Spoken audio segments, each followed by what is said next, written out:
Well, I watched the 6th episode of The Acolyte, and I can't say it was a bad episode. The show is just bad overall, for a variety of reasons and all that. The last one, because it had all the lightsaber activity, I can see how that could give some amount of distraction to people, but then it goes stupid and stuff. But in this one, it's sort of like an aftermath episode, so it functions that way, and it does all right after the disaster that happened to the Jedi in the previous episode. And so you basically have Saul feeling all defeated and upset and mad at himself, which he should. And he does ask the obvious question of, how could I not sense this guy? And of course there's the undercurrent. Something really nasty happened. And what was it? Back when the witches all died and the girls were split up.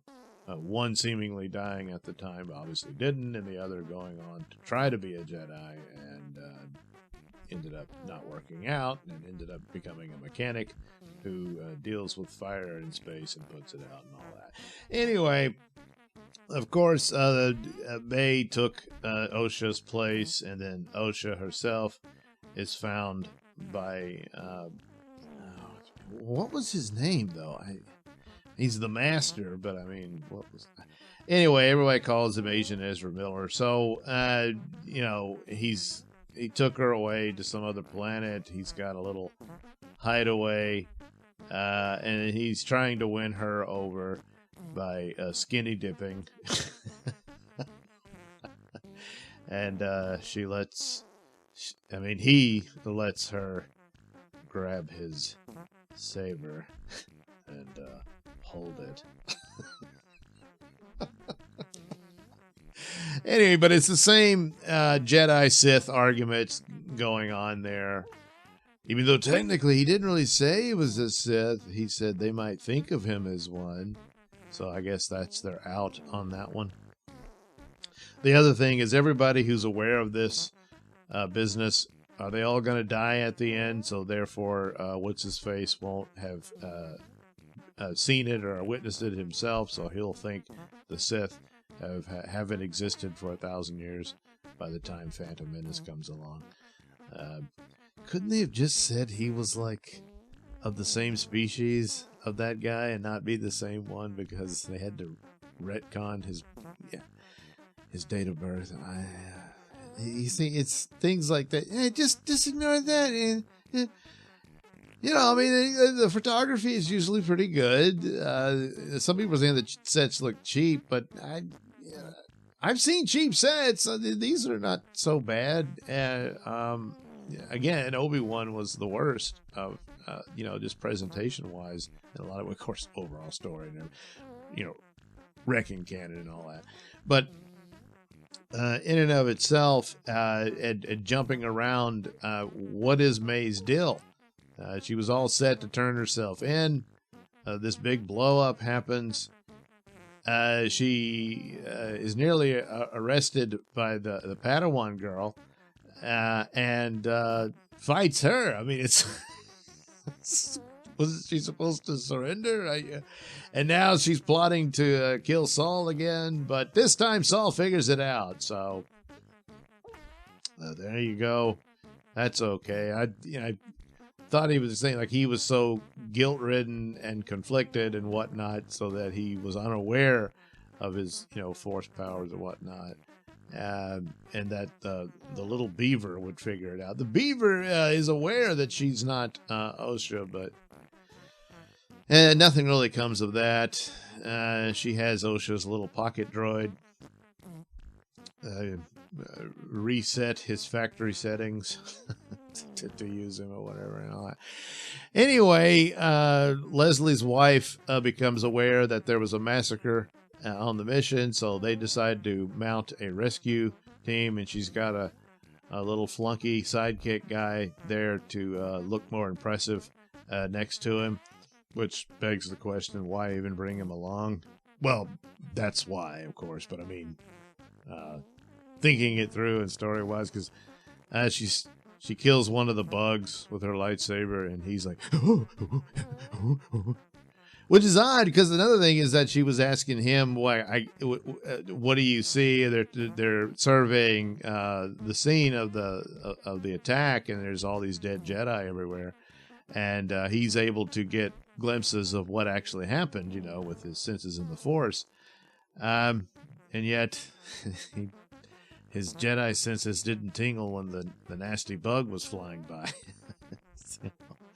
But I guess you could say, oh, well, he was distracted with the murder scene or whatever. But anyway, you know the deal. But Saul's on a mission of his own.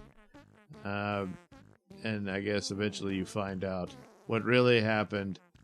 And so, that's more than likely going to reveal the Jedi were scum and villainy.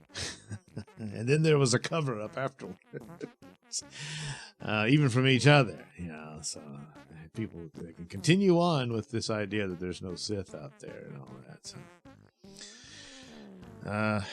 I don't know, but ultimately, so that's about it for the show. In some aspects, here and there, you can say, well, here's a little space show, and that's all it is. But it's got the name Star Wars plastered on it. But this finally killed Star Wars. Is like, no, it didn't. Star Wars was dead for quite some time. It had one little chance, one little flicker, and they killed that too. And so I just don't see anything on the horizon changing anything. And this show is rather meaningless. And you can cry about different canon busting things, but at this point, so and only watching it to be up to date for the Pop Culture Breakdown show on Wednesdays.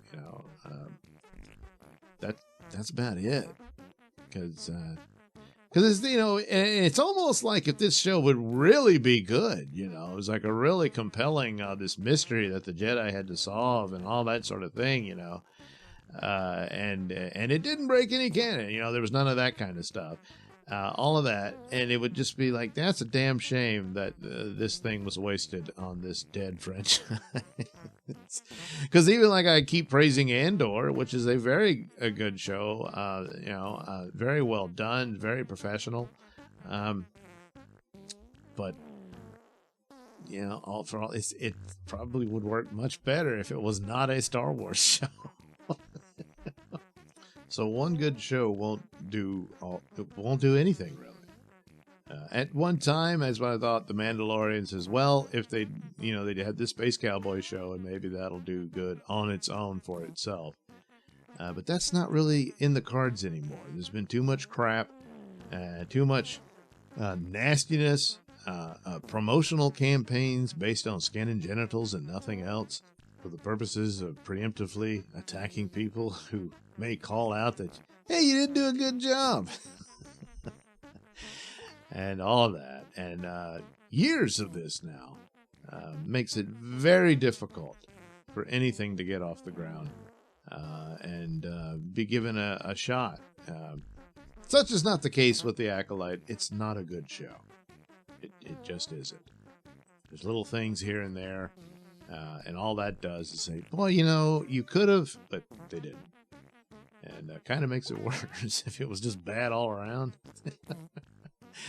But anyway, so I mean, I don't know what else to say. It's like I'm rinse, lather, repeat on these reviews.